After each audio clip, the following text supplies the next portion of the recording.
नमस्कार, माझे नाव आहे सौ अवंतिका हेमंत कदम। माझी शाळा आहे कुमुद विद्या मंदिर, यशवंतराव चव्हाण महाराष्ट्र मुक्त विद्यापीठ, नाशिक अंतर्गत शालेय व्यवस्थापन पदविका P10 म्हणजेच डिप्लोमा इन एज्युकेशन हा अभ्यासक्रम आहे। त्यातील 114 म्हणजेच 114 कार्यालयीन व्यवस्थापन या विषयाची माहिती पाहूया। फी व फी माफी एक शासकीय तरतूद माध्यमिक शाळा संहिता नियम क्रमांक 51.1 अनुसार जे विद्यार्थी फीमध्ये सूट मिळण्यास पात्र आहेत अशा विद्यार्थ्यांना फी माफी देता येते व मुलींना या नियमांच्या अधीन राहून मोफत शिक्षण देता येते। जे विद्यार्थी किंवा विद्यार्थिनी या नियमात बसत नाही त्यांच्याकडून फी आकारली जाते।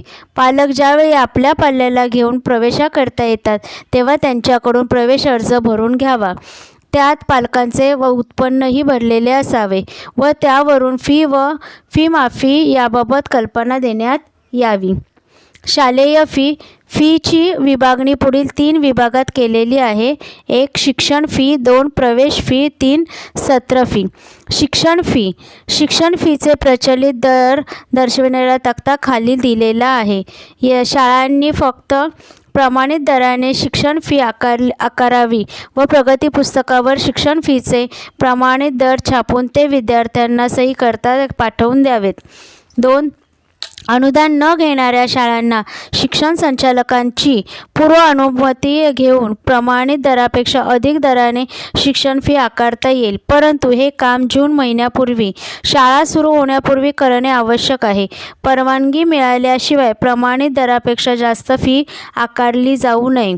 3 रात्रीच्या माध्यमिक शाळेच्या बाबतीत शिक्षण फीचे दर हे त्या क्षेत्रातील दिवसाच्या शाळांसाठी विहित केलेल्या शिक्षण फीच्या प्रमाणित दराच्या अर्ध्या दराने निश्चित करण्यात आलेले आहे। 2 प्रवेश फी विद्यार्थ्याला ज्या इयत्तेमध्ये प्रवेश देण्यात येत असेल त्या इयत्तेच्या 1 महिन्याच्या शिक्षण फीच्या रकमेहून अधिक होणार नाही इतक्या रकमेइतकी प्रवेश फी आकारण्याची मुभा शाळेला राहील। या ठिकाणी क्षेत्रे बृहन्मुंबई, पुणे, नागपूर, कोल्हापूर शहराच्या महापालिकांची क्षेत्रे वरील अ आणि ब मध्ये दिलेल्या क्षेत्रांव्यतिरिक्त क्षेत्रे या क्षेत्रांची इयत्तानिहाय फी दिलेली आहे। पुढे पाहूया सत्र फी। येथे सत्र फी दर दर्शविणारा तक्ता आहे, तोही तुम्ही पाहू शकता। शासन निर्णय शिक्षण युवक सेवा विभाग क्रमांक GSC 1078/231 3037 दिनांक 24 मे 1978 नुसार ही फी आकारलेली आहे। सत्र फीचे दर दर्शविणारा तक्ता तुम्हाला इथे पाहायला मिळेल। 1 शाळांना चित्रकला, शारीरिक शिक्षण, पाणी पुरवठा, ग्रंथालय इत्यादी सर्वसामान्य खर्चांच्या बाबींकरता वेगळी फी आकारता येणार नाही। 2 अतिरिक्त बाबींचा खर्च भागविण्यासाठी तक्त्यात दर्शविल्याप्रमाणे सत्र फी आकारता येईल। एकत्रित सत्र फी पुढील शर्तीवर आकारण्यात येईल। 1 सत्र फी फक्त वर्षातून 2दा आकारण्यात येईल, पहिले सत्र संपण्यापूर्वी व दुसरे सत्र संपण्यापूर्वी। 2 शाळांना कोणत्याही परिस्थितीत त्यांनी वर्षासाठी जो खर्च करण्याचे योजले असेल त्या खर्चापेक्षा अधिक प्राप्ती फी आकारणी करून घेता येणार नाही। सत्र फीचा जमा खर्च यांचा हिशोब वेगळा ठेवला जाईल। वर्ष अखेरीस शिल्लक रक्कम नंतरच्या वर्षासाठी पुढे ओढली जाईल। सत्र फीचा जमा खर्च यांचा हिशोब वेगळा ठेवणे आवश्यक आहे। शाळांनी सत्र फीचे प्रत्यक्ष वसूल केलेली रक्कम खालील बाबींवर खर्च करावी। सत्र फी खर्चासाठी मान्य बाबी पुढील बाबींवर सत्र फी रकमेतून किती रक्कम खर्च करता येईल हे ठरवण्याकरता आपल्या आर्थिक अंदाजपत्राचा आधार घ्यावा। 1 विद्यार्थ्यांची वैद्यकीय तपासणी, 2 शाळेचे हस्तलिखित किंवा मुद्रित मासिक, 3 परीक्षा खर्च म्हणजे प्रश्नपत्रिका छपाई किंवा चक्रमुद्रण, पुरेशी शिल्लक असलेली उत्तरपत्रिका खर्च. 4. शाळेच्या कार्यक्रमासाठी संलग्न असलेली क्रीडा आणि सांस्कृतिक संस्थांना अंशदान. 5. शाळेचे समारंभ आणि उत्सव. 6. आंतरवर्गीय आणि आंतरशालेय क्रीडा महोत्सव. 7. क्रीडा आणि लहान मोठे खेळ. 8. वृत्तपत्रे व मासिके. 9. अभ्यासविषयक व अभ्यासानुवर्ती सहली व भेटी. 10. शालेय स्पर्धा, वक्तृत्व स्पर्धा वगैरे. 11. शाळेचे बँड, साहित्य व साधनसामग्री. 12. सामाजिक व सांस्कृतिक कार्यक्रमाकरिता आवश्यक साहित्य. 13.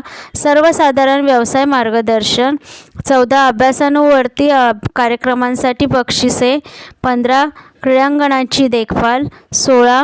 विद्यार्थ्यांच्या ग्रंथालयातील पुस्तकांची खरेदी. 17. चित्रकला आणि हस्तव्यवसाय या विषयांचे साहित्य. 18. दृकश्राव्य शिक्षण. 19. शारीरिक शिक्षणाकरता साधनसामग्री. 20. NCC, NDS, NFC इत्यादी. 21. अन्य कोणतेही अभ्यासक्रम किंवा अभ्यासानुवर्ती कार्यक्रम. पुढील मुद्दा पहा. फी पावती. फी पावती पुस्तके छापून घ्यावीत. ती केव्हा व किती छापली याची नोंद शाळेच्या दप्तरी ठेवावी व प्रत्येक पावतीवर ही माहिती छापलेली असावी. त्याकरता नमुना पुढील पानावर दिलेला आहे. त्यात योग्य तो बदल करता येईल. 1. वर्ग शिक्षकांनी दर महिन्याच्या 5 तारखेच्या आत शिक्षण फी भरणाऱ्या विद्यार्थ्यांकडून फी वसूल करून घ्यावी व लगेच शाळेची अधिकृत छापील पावती करून द्यावी. 2. प्रवेश फी जून महिन्यात प्रवेश घेतेवेळी विद्यार्थ्यांकडून घेण्यात यावी. फीची पावती लगेच द्यावी. 3. शैक्षणिक वर्षातील पहिले सत्र संपण्यापूर्वी पहिली सत्र फी घेण्यात यावी व दुसरे सत्र संपण्यापूर्वी दुसरी फी घेण्यात यावी.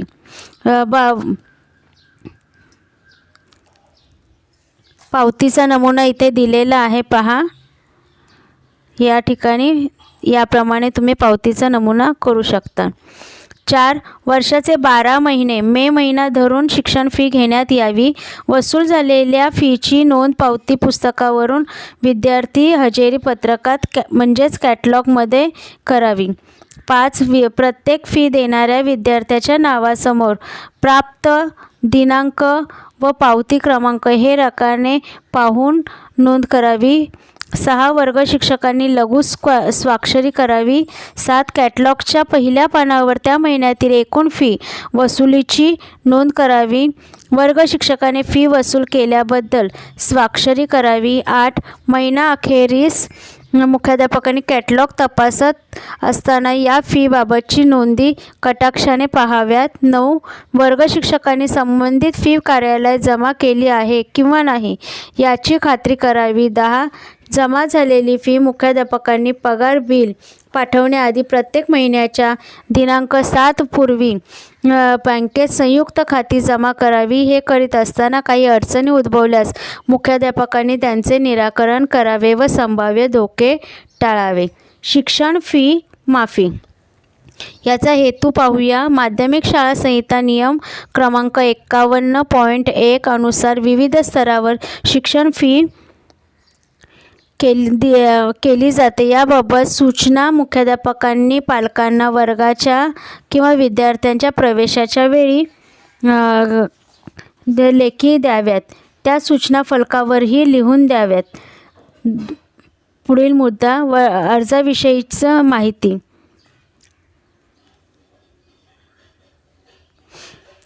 त्या नियमांच्या अधीन राहून शिक्षण फी माफीकरिता पालकांकडून ठराविक नमुन्यात अर्ज भरून घ्यावेत. 1. आर्थिक मागास विद्यार्थ्यांनी भरावयाचा अर्ज. 2. पालकांचा उत्पन्नाचा दाखल्यावर सरपंच किंवा योग्य ते अधिकारी किंवा कार्यकारी अधिकारी यांची सही व शिक्का असणे आवश्यक आहे. 3. पालक हयात नसल्यास किंवा बेपत्ता असल्यास किंवा आई वडील दोन्हीही नाहीत अशा वेळी तशा आशयाचे स्वतंत्र दाखले जोडावेत. 4. अंगठा लावणाऱ्या पालकांच्या बाबतीत दस्तूर देण्यात यावा. अशा नमुन्यातील अर्ज पालकांनी शाळा सुरू झालेल्या दिवसापासून किंवा विद्यार्थ्यांनी प्रवेश घेतलेल्या तारखेपासून 1 महिन्याच्या आत भरून तो शाळेत द्यावा अशी सूचना पालकांना द्यावी. मुलींना मोफत शिक्षण असल्यामुळे संबंधित मुलींच्या पालकांना प्रतिज्ञापत्र लिहून द्यावे लागते. फी माफीची वर्गवारी. ज्याचे आई वडील आर्थिकदृष्ट्या मागासलेले आहे अशांचे उत्पन्न मर्यादा 15,000 रुपये. ज्यांचे आई वडील प्राथमिक शिक्षक यांना उत्पन्नाची अट नाही. ज्यांचे आई वडील राज्य कर्मचारी आहेत अशांना उत्पन्न मर्यादा 15,000 रुपये आहेत. आणि ज्यांचे आई वडील माध्यमिक शिक्षक किंवा शिक्षकेतर कर्मचारी आहेत अशांनी त्यांना उत्पन्न मर्यादा नाही असतील अशा विद्यार्थ्यांना फी माफी करता येईल. अशा सर्व विद्यार्थ्यांना फी माफी करता येते. फी माफीबाबत आणखीनही दुसरा मुद्दा पाहूया. फी माफीच्या आणखी काही अटी आहेत. 1. मागील वर्षाचे वार्षिक उत्पन्न 15,000 रुपयांपेक्षा जास्त नसावे. 2. 3 मुलांपर्यंत शिक्षण फी माफी होते. 3. विद्यार्थी ज्या इयत्तेत अनुत्तीर्ण झाला असेल त्या इयत्तेत तो असेपर्यंत त्याला फी माफी मिळत नाही. 4. फॉर्म व्यवस्थित भरला पाहिजे. उत्पन्नाच्या किंवा पालकांच्या उत्पन्नाचा दाखला व इतर दाखले जोडले पाहिजेत. 5. विद्यार्थ्यांची शाळेतील हजेरी प्रति तिमाही 75% वा त्यापेक्षा अधिक असली पाहिजे. 6. चांगली वर्तणूक व समाधानकारक प्रगती असली पाहिजे. आता पुढील मुद्दा आहे मुलींच्या बाबतीत काही अटी आहेत तर त्या पाहूया. 1. उत्पन्नाची मर्यादा नाही पण प्रतिज्ञापत्र भरून घ्यावे लागते. 2. उत्पन्नाचा दाखला लागत नाही. 3. कुटुंबातील मुलींचा क्रमांक 3 पर्यंत असावा. 4. एका इयत्तेत 2 वर्ष सलग राहता कामा नये. 5. विद्यार्थिनींची शाळेतील हजेरी 75% वा त्यापेक्षा अधिक असली पाहिजे. 6. चांगली वर्तणूक व प्रगती समाधानकारक असली पाहिजे. मुख्याध्यापकांनी घ्यावयाची काळजी. 1. मुख्याध्यापकांनी शाळा सुरू होताच फी माफी संबंधीच्या सूचना वर्ग शिक्षकांमार्फत विद्यार्थ्यांपर्यंत पोचवाव्यात. विद्यार्थ्यांनी पालकांच्या मार्फत फॉर्म भरून त्यावर सही करावी. पालकांनी संबंधित अधिकारी त्यांच्याकडून उत्पन्नाचे दाखले किंवा उत्पन्न हे गत वर्षाचे असावे घेऊन ते अर्जासोबत जोडावे व मुदतीत शालेय कार्यालयात द्यावेत. 2. पालकांनी सादर केलेल्या फी माफी अर्जामध्ये कोणत्याही प्रकारची खाडाखोड वा बदल मुख्याध्यापकांनी करू नये. 3. शाळेतील एकूण पटसंख्या, एकूण विद्यार्थ्यांची संख्या, एकूण विद्यार्थिनींची संख्या, फी भरणाऱ्या मुलामुलींची संख्या यांची एका तक्त्यात आकडेवारी भरून ठेवावी. 4. किती फॉर्म मंजूर झाले, किती फॉर्म नामंजूर झाले याची यादी तयार करावी आणि त्याबाबतच्या सूचना संबंधित विद्यार्थ्यांच्या पालकांना वेळीच द्याव्यात. 5. सर्व प्रकारचे फॉर्म शाळा सुरू झाल्यापासून 1 महिन्याच्या आत भरून घ्यावेत किंवा विद्यार्थ्यांनी शाळेत प्रवेश घेतला त्या दिनांकापासून 1 महिन्याच्या आत भरून घ्यावेत. 6. शिक्षण खाते, माध्यमिक विभाग यांचा फी माफी फॉर्म तपासणी कॅम्प ज्या ठिकाणी ज्या शाळेत ज्या दिवशी लागेल त्या ठिकाणी लेखनिकासहित कागदपत्रे घेऊन उपस्थित राहून अर्जाची तपासणी करून घ्यावी. तपासणी अधिकाऱ्यांची काही त्रुटींची पूर्तता करण्यास सांगितल्यास ती लगेचच करावी. 8. विद्यार्थ्यांचे नुकसान होणार नाही याकडे मुख्याध्यापकांनी कटाक्षाने पाहावे. इतर संस्थांकडून मिळणाऱ्या फी माफीबाबत. 1. काही संस्था गरीब व हुशार विद्यार्थ्यांना शालेय फी इतकी फी देऊन आर्थिक सहाय्य करीत असतात. 2. हुशार विद्यार्थ्यांना विविध जाती किंवा जमातीकडून शिक्षण फी इतके आर्थिक सहाय्य दिले जाते. 3. काही शासकीय किंवा निमशासकीय किंवा राज्य शासनाच्या कार्यालयाकडून त्यांच्या सेवेत असलेल्या कर्मचाऱ्यांच्या मुलांना शिक्षण फी मिळते. मात्र फी भरल्याबाबतच्या पावत्या अथवा ज्या शाळेत मुले शिकत आहेत त्या मुख्याध्यापकांनी वर्षाच्या फीचा दाखला, एकूण लागणारी वर्षाची फी सादर केल्यास तेवढी शिक्षण फी दिली जाते. उदाहरणार्थ गोदी कामगार किंवा रेल्वे कामगार इत्यादी. 4. राष्ट्रीयकृत बँका, उदाहरणार्थ बँक ऑफ इंडिया. हुशार विद्यार्थ्यांना त्यांच्या पालकांनी रीतसर बँकेकडे परतफेडीच्या बोलीवर अर्ज भरून मागणी केल्यास शिक्षण फी व इतर फी मिळते. याबाबतची माहिती मुख्याध्यापकांनी पालकांना करून द्यावी. मागासवर्गीयांना मिळणाऱ्या शैक्षणिक सवलती, त्यातील व्याप्ती पाहूया. शैक्षणिक वर्षात अनुसूचित जाती, जमाती, विमुक्त भटक्या जमाती आणि नवबौद्ध जातींच्या विद्यार्थ्यांकरिता शैक्षणिक योजनांचा लाभ समाज कल्याण खात्याच्या कार्यालयामार्फत दिला जातो. या योजनांमध्ये परीक्षा फी, टर्म फी, प्रवेश फी यांच्यातील सवलतीचा समावेश होतो. प्रस्ताव सादर करणे समाज कल्याण अधिकारी, जिल्हा परिषद यांच्यामार्फत परिपत्रके आल्यावर माहे जुलै अखेरपर्यंत सर्व प्रस्ताव ठराविक नमुन्यात तयार करून समाज कल्याण खात्याकडे पाठवून द्यावेत. आपल्या कार्यालयाच्या दिरंगाईमुळे किंवा विद्यार्थी व पालक यांनी फॉर्म भरून न दिल्यामुळे या शैक्षणिक सवलतीपासून ते विद्यार्थी वंचित होणार नाही असे पाहावे. यासाठी मुख्याध्यापकांनी स्वतः जातीने लक्ष घालणे आवश्यक आहे. वर दिलेल्या जाती जमातीतील मुले अनुदानप्राप्त शैक्षणिक संस्थात शिकत असतील तर अशा विद्यार्थ्यांना ज्यांच्या पालकांचे उत्पन्न शासनाने घालून दिलेल्या मर्यादेपेक्षा जास्त असेल तर त्यांची प्रवेश फी, टर्म फी समाज कल्याण खात्याकडून देता येते. एकाच वर्गात एकापेक्षा अधिक वेळा नापास झालेले नाहीत अशा मागासवर्गीय मुलांच्या बाबतीत ही रक्कम फी सवलतीच्या स्वरूपात देण्यात येते.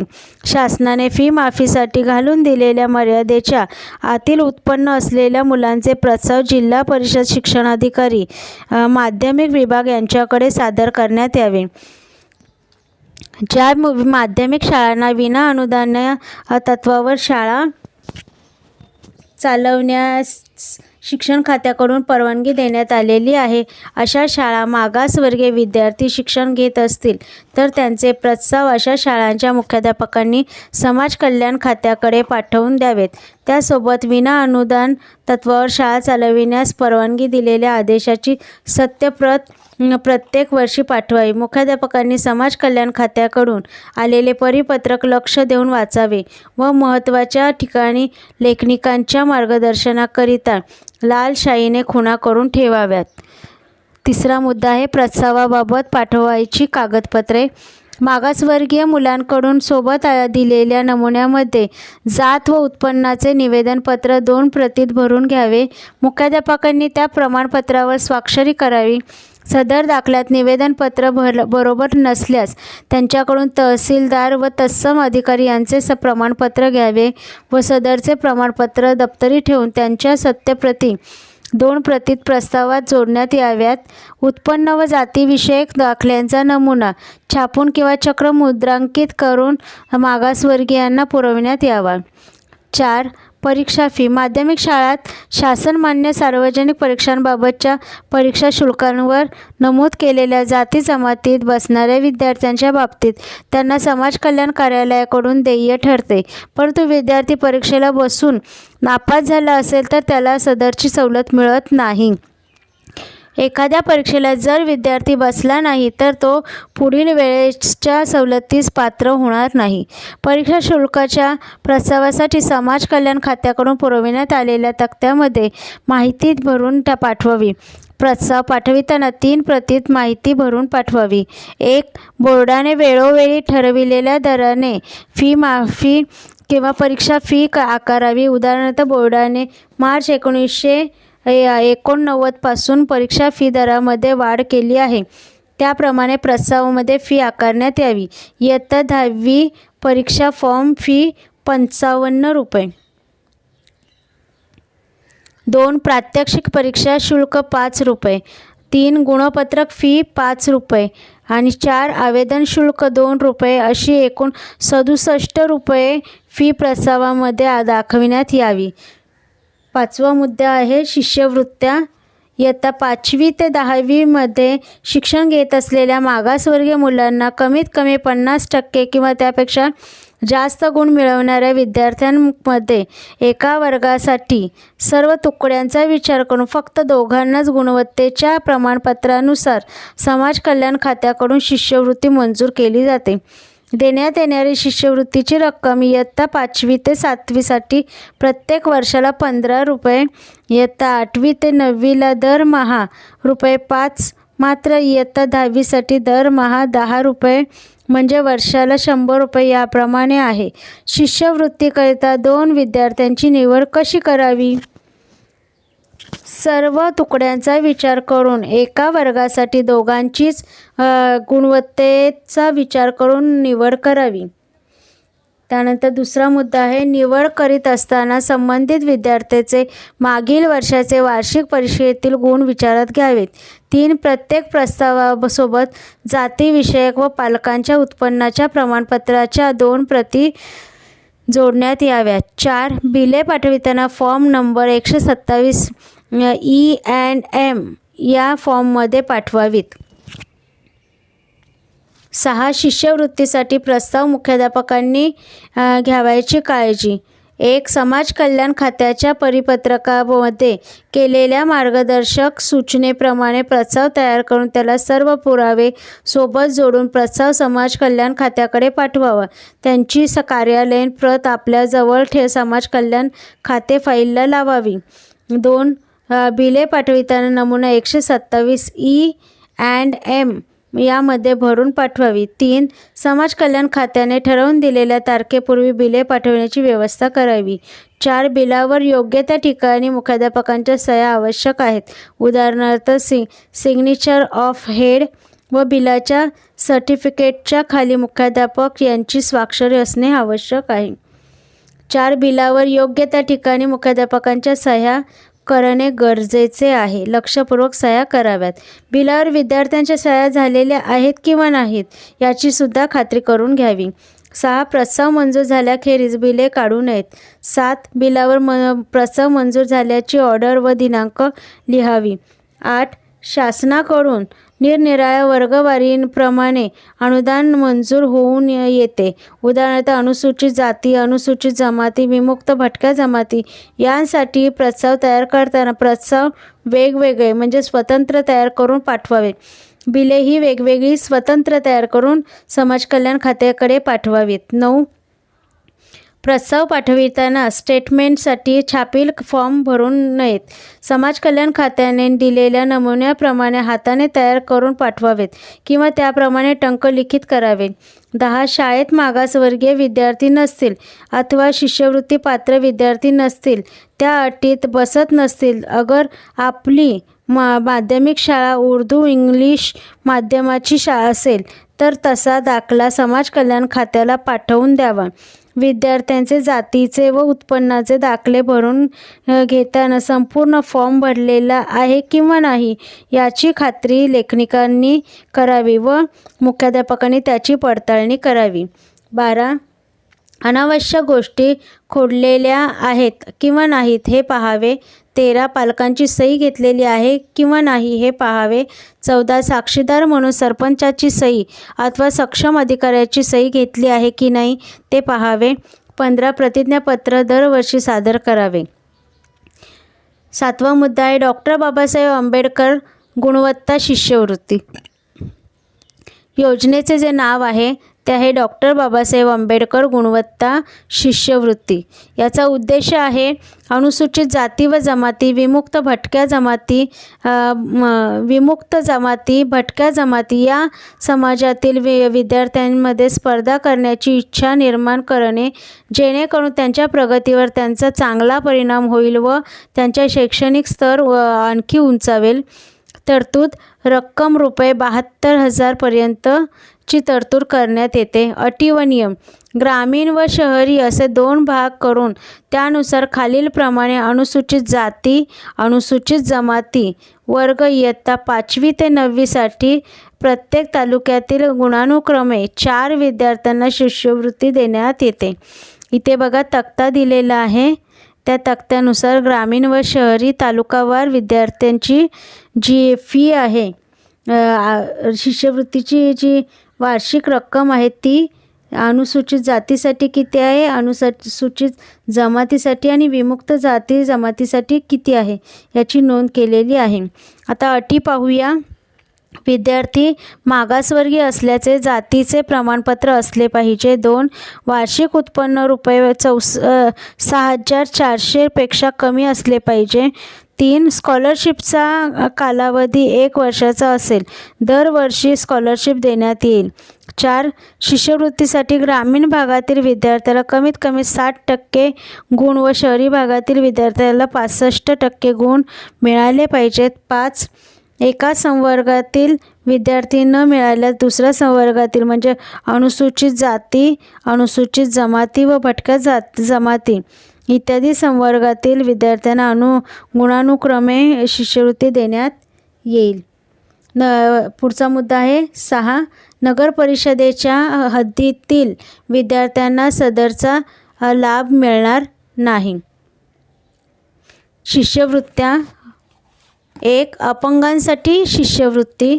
ज्यांच्या शरीरात व्यंग आहे अशा विद्यार्थ्यांची गणना अपंग म्हणून केली जाते. हात नसणे, पाय नसणे, हात व पाय आखूड असणे, पोलिओ किंवा इतर कारणास्तव हातापायांमध्ये व्यंग असणे, 2 हात व 2 पाय यांच्या आधारे गुडघ्यावर चालणे इत्यादी. माध्यमिक शाळात शिक्षण घेणाऱ्या अशा अपंग विद्यार्थ्यांना समाज कल्याण खात्याकडून शिष्यवृत्ती दिली जाते. सदरचे फॉर्म समाज कल्याण खाते यांच्याकडे पत्र पाठवून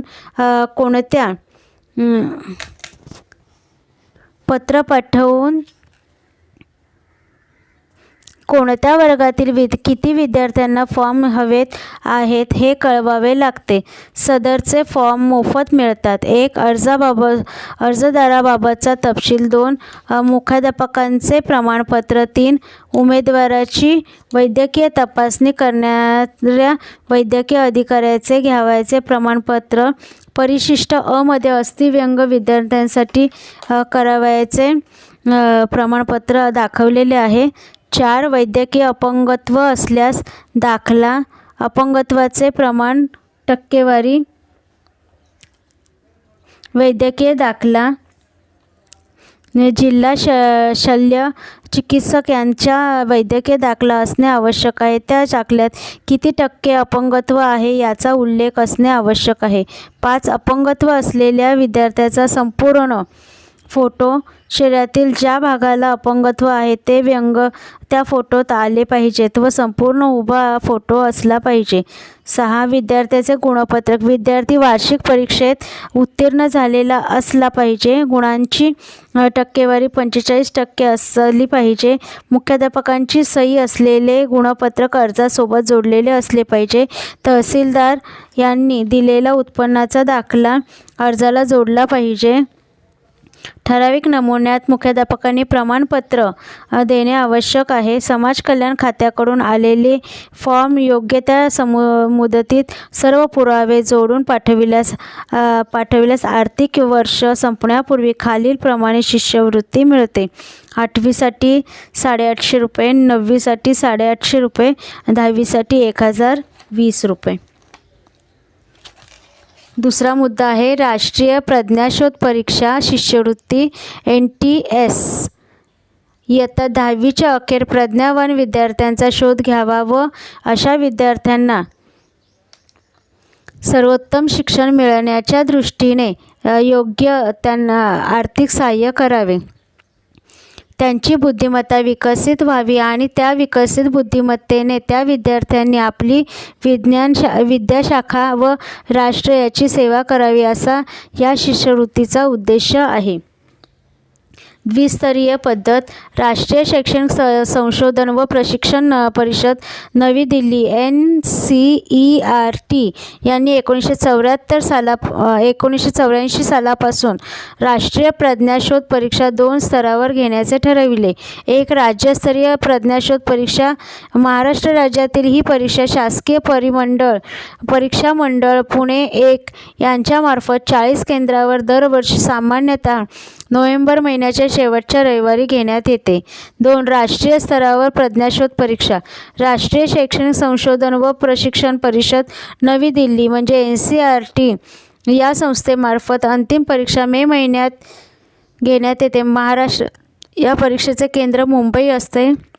राज्यस्तरीय चाचणीतून निवड झालेल्या उमेदवारांनाच अंतिम परीक्षेस बसता येते. पात्रता. महाराष्ट्र राज्यातील कोणत्याही शासनमान्य शाळेतील इयत्ता 10वी मध्ये शिकत असलेल्या नियमित विद्यार्थ्यास किंवा विद्यार्थिनीस परीक्षेत बसता येते. यासाठी वयाची, उत्पन्नाची अगर किमान गुणांची अट नाही. या परीक्षेस फक्त एकदाच बसता येते. अर्ज भरण्याची पद्धत. शैक्षणिक वर्ष सुरू होताच आवेदनपत्रे जिल्हा परिषद शिक्षणाधिकारी, माध्यमिक किंवा शिक्षण निरीक्षक मुंबई यांच्याकडे मिळतात. एका आवेदनपत्राचे शुल्क ₹2 आहे. ती आवेदनपत्रे पूर्ण भरून दिलेल्या मुदतीपूर्वी साधारणतः ऑगस्ट अखेरपर्यंत शिक्षणाधिकारी, माध्यमिक विभागाच्या यांच्याकडे सादर करावयाची असतात. अर्जासोबत ₹20 यांचा राष्ट्रीयकृत बँकेचा डिमांड ड्राफ्ट जोडावा लागतो. निवड पद्धती. या शिष्यवृत्तीसाठी 2 स्तरावर परीक्षा घेण्यात येते. 1. राज्यस्तरीय प्रज्ञाशोध परीक्षा प्रथम चाचणी. 2. राष्ट्रीय प्रज्ञाशोध परीक्षा अंतिम चाचणी. परीक्षेसाठी विषय. 1. सामान्य मानसिक क्षमता कसोटी. या कसोटीमध्ये 100 बहुपर्यायी वस्तुनिष्ठ प्रश्न असतात. 2. शालेय क्षमता कसोटी. या कसोटीत 1 भौतिकशास्त्र, 2 रसायनशास्त्र, 3 गणित, 4 जीवशास्त्र, 5 इतिहास, 6 भूगोल, 7 नागरिकशास्त्र, 8 अर्थशास्त्र. या 8 विषयांचे प्रत्येकी 25 बहुपर्यायी वस्तुनिष्ठ प्रश्न असतात. त्यापैकी कोणत्याही 4 विषयांचे मिळून 100 प्रश्न सोडवायचे असतात. दोन्ही कसोट्यांना 1.5 तास वेळ दिलेला असतो. प्रत्येक चाचणीला एकूण 100 गुण असतात. त्यापैकी विद्यार्थ्यांनी कमीत कमी 40 गुण प्राप्त केले पाहिजे. अनुसूचित जाती जमातीच्या विद्यार्थ्यांना 32 गुण प्राप्त केले पाहिजे. परीक्षेचे माध्यम. मराठी, हिंदी, इंग्रजी, गुजराती, उर्दू, कन्नड. इंग्रजी भाषांतर पुरविले जाते. ज्या विद्यार्थ्यांच्या पालकांचे उत्पन्न दरमहा ₹1000 किंवा त्यापेक्षा कमी आहे त्यांना पुढील दराने शिष्यवृत्ती देण्यात येते. ज्यांच्या पालकांचे उत्पन्न दरमहा ₹1000 पेक्षा जास्त आहे त्यांना वरील दराच्या 50% शिष्यवृत्ती देण्यात येते. शिष्यवृत्ती धारकांना खालील शिष्यवृत्ती देण्यात येते. इथे तक्ता दिलेला आहे तो पहा. पुढे पाहूया. पूर्व माध्यमिक किंवा माध्यमिक शिष्यवृत्ती. दरवर्षी सामान्यतः फेब्रुवारी महिन्याच्या अखेरीस पूर्व माध्यमिक व माध्यमिक शाळा शिष्यवृत्ती परीक्षा घेतल्या जातात. इयत्ता 4मध्ये शिकणाऱ्या विद्यार्थ्यांसाठी पूर्व माध्यमिक शिष्यवृत्ती परीक्षा व इयत्ता 7वीमध्ये शिकणाऱ्या विद्यार्थ्यांसाठी माध्यमिक शिष्यवृत्ती परीक्षा घेतली जाते. विद्यार्थी व शिक्षक या दोघांच्या प्रयत्नांमुळे बहुतांश विद्यार्थी उत्तीर्ण होतात, परंतु गुणवत्ता यादीत न आल्यामुळे शिष्यवृत्ती घेण्यास पात्र ठरत नाहीत. बरेच विद्यार्थी गणित विषयामध्ये नापास होतात. अनुत्तीर्ण होणाऱ्या प्रमाण जास्त असते व शिष्यवृत्ती प्राप्त झालेल्या विद्यार्थ्यांचे तालुकानिहाय प्रमाण फार कमी असते. शिष्यवृत्ती आकारणी. पूर्व माध्यमिक शिष्यवृत्ती दरमहा ₹10 प्रमाणे. 2 माध्यमिक शिष्यवृत्ती इयत्ता 8वी ते 10वी दरमहा ₹15. विशेष गुणवत्ता शिष्यवृत्ती पूर्व माध्यमिक दरमहा ₹15. विशेष गुणवत्ता शिष्यवृत्ती माध्यमिक विभाग दरमहा ₹25 प्रमाणे. 5 राष्ट्रीय शिष्यवृत्ती दरमहा ₹300 इयत्ता 8वी ते 10वीसाठी आणि राष्ट्रीय शिष्यवृत्ती दरमहा ₹600 इयत्ता 11वी व 12वीसाठी. आवेदनपत्राची मागणी. गट शिक्षणाधिकारी यांच्या कार्यालयात शिष्यवृत्ती परीक्षेच्या संदर्भात पत्र प्राप्त होताच विद्यार्थ्यांच्या प्रमाणात मागणीपत्राच्या आधारे फी भरून शिष्यवृत्ती परीक्षा फॉर्म शाळांनी खरेदी करावेत व भरून घ्यावेत. आवेदनपत्रे कशी भरावीत? आवेदनपत्रातील माहिती संगणकावर पुरवायची असल्यामुळे माहिती अचूक दिलेल्या चौकोनात इंग्रजीत लिहिणे आवश्यक आहे. याकरिता कोड नंबर पुरविले जातात. त्याचाच वापर करावा. 1. इयत्ता 4थी साठी पूर्व माध्यमिक किंवा शासकीय विद्यानिकेतन प्रवेश परीक्षा आहे. त्या परीक्षेचे आवेदनपत्र लाल रंगात छापलेले असते. त्यावर इयत्ता 4थी असा स्पष्ट उल्लेख केलेला असतो. तसेच माध्यमिक शाळा शिष्यवृत्ती परीक्षा इयत्ता 7वी साठी असून त्याचे आवेदनपत्र हिरव्या रंगाचे छापलेले असते. त्यावर इयत्ता 7वी असा स्पष्ट उल्लेख केलेला असतो. त्यामुळे परीक्षेसाठी योग्य तेच आवेदनपत्र वापरावे. आवेदनपत्रावर ज्या वर्षात परीक्षा होणार आहे ते वर्ष लिहावे. 2. आवेदनपत्राची पालकांनी भरावयाची माहिती जर पालक भरू शकत नसेल तर ती माहिती संबंधित शाळेच्या कार्यालयामार्फत भरली जावी. मुख्याध्यापकांनी माहिती अचूक भरली गेली आहे किंवा नाही याची खात्री करावी. 3. आवेदनपत्राच्या डाव्या बाजूकडील रेषेवरील माहिती मराठी अथवा इंग्रजी भाषेत भरावी. मात्र उजव्या बाजूकडील चौकटीत भरावयाची माहिती इंग्रजी अक्षरात व इंग्रजी अंकातच भरणे आवश्यक आहे. 4. जिल्हा, तालुका, केंद्र, शाळा संकेतांक इत्यादी माहिती भरताना ती अचूकपणे भरणे आवश्यक आहे. याकरिता सदरचे संकेतांक गट शिक्षणाधिकारी यांच्या कार्यालयाकडून प्रत्यक्ष जाऊन मिळवावेत व तेच भरावेत. 5. परीक्षेसाठी वयोमर्यादा निश्चित केलेली असून उमेदवाराची जन्मतारीख परिपत्रात दिलेल्या सूचनेप्रमाणे असणे आवश्यक आहे. 20 दिनांकापासून जन्मलेली मुले या परीक्षेस पात्र नसतात. त्यामुळे अशा विद्यार्थ्यांची आवेदनपत्रे भरू नये. जन्मतारखेची नोंद सर्वसाधारण नोंदवहीवरून करावी. पूर्व माध्यमिक शाळा किंवा माध्यमिक शाळा शिष्यवृत्ती फॉर्म भरून झाल्यानंतर ते मुदत संपण्यापूर्वी गट शिक्षणाधिकारी यांच्या कार्यालयात नेऊन द्यावेत. आवेदनपत्रासोबत जोडावयाच्या काही गोष्टी आहेत त्या पहा. 1. शाळा नियंत्रण तक्ता अ जोडावा. 2. विद्यार्थ्यांचे पालक भूमिहीन शेतमजूर असतील तर त्याप्रमाणे दाखला जोडावा. 3. फी भरल्याबाबतचे ट्रेझरीतील चलन फॉर्मसोबत जोडावे. 4. शाळा प्रमुखांनी संबंधित गट शिक्षणाधिकारी यांना दिलेले पत्र जोडावे. काही महत्त्वाची बाबी. पूर्व माध्यमिक व माध्यमिक शिष्यवृत्तीकरिता परीक्षा शुल्क वेगवेगळे आहे. त्याचप्रमाणे बिगर मागास विद्यार्थ्यांकरिता वेगवेगळे आहे. विद्यार्थ्यांच्या जातीची सर्वसाधारण नोंदवहीवरून खात्री करून त्याप्रमाणे फी आकारावी. परीक्षा शुल्क इथे पहा. आवेदनपत्र शुल्क, परीक्षा शुल्क, गुणपत्रिका शुल्क, एकूण शुल्क आणि विलंब शुल्क हे सगळे शुल्क इथे नोंदवलेले आहे. पूर्व माध्यमिक आणि माध्यमिक यांच्या शुल्कांची नोंद येथे पाहावी. वरील प्रमाणे जमा केलेली परीक्षा फी शाळेने खालील लेखा शीर्षकाखाली कोषागारात प्राथमिक शिष्यवृत्ती व माध्यमिक शिष्यवृत्ती परीक्षा करता अशी स्वतंत्र चलने 4 प्रती भरून भरावी. चलन कसे भरावे? 1. ट्रेझरीत, सब ट्रेझरीत, स्टेट बँक ऑफ इंडियामध्ये. 2. लेखा शीर्षक हिशोबाचे सदर. 1. तर education, sports, arts and cultural, general, examination fee याप्रमाणे नोंदवावे.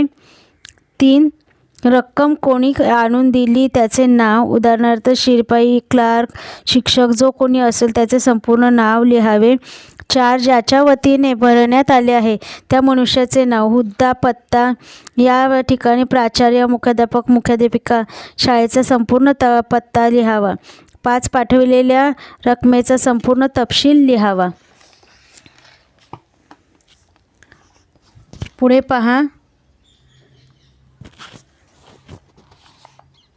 ज्याप्रमाणे नोंद करायची आहे ती इथे दिलेली आहे.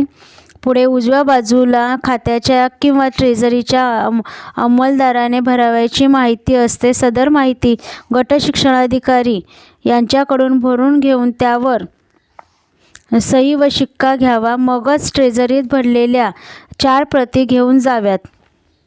फी स्टेट बँक ऑफ इंडियात भरावी. 4 फॉर्म द्यावेत. त्यापैकी 2 फॉर्म आपल्याला परत मिळते. त्यापैकी एक प्रत शिष्यवृत्ती फॉर्मसोबत जोडावी व एक प्रत स्थळ प्रत म्हणून कार्यालय फाईलला लावून ठेवावी. पुढील मुद्दा पहा. क्रीडा शिष्यवृत्ती. विद्यार्थी खेळाडूंना प्रोत्साहन देण्याच्या दृष्टीने 2 प्रकारे क्रीडा शिष्यवृत्ती क्रीडा खात्याकडून दिली जाते. जे खेळाडू, विद्यार्थी किंवा विद्यार्थिनी राज्य व राष्ट्रीय स्तरावर विविध खेळांमध्ये भाग घेतात अशा खेळाडूंना वर्षाला 300 रुपये क्रीडा शिष्यवृत्ती दिली जाते. त्याचप्रमाणे कोणत्याही 3 खेळांमध्ये भाग घेऊन खेळाचा दर्जा चांगला राखणाऱ्या खेळाडूंना राष्ट्रीय क्रीडा शिष्यवृत्ती जाहीर केली जाते. अशा प्रकारे आज आपण फी व शिष्यवृत्तीविषयी माहिती पाहिली. धन्यवाद.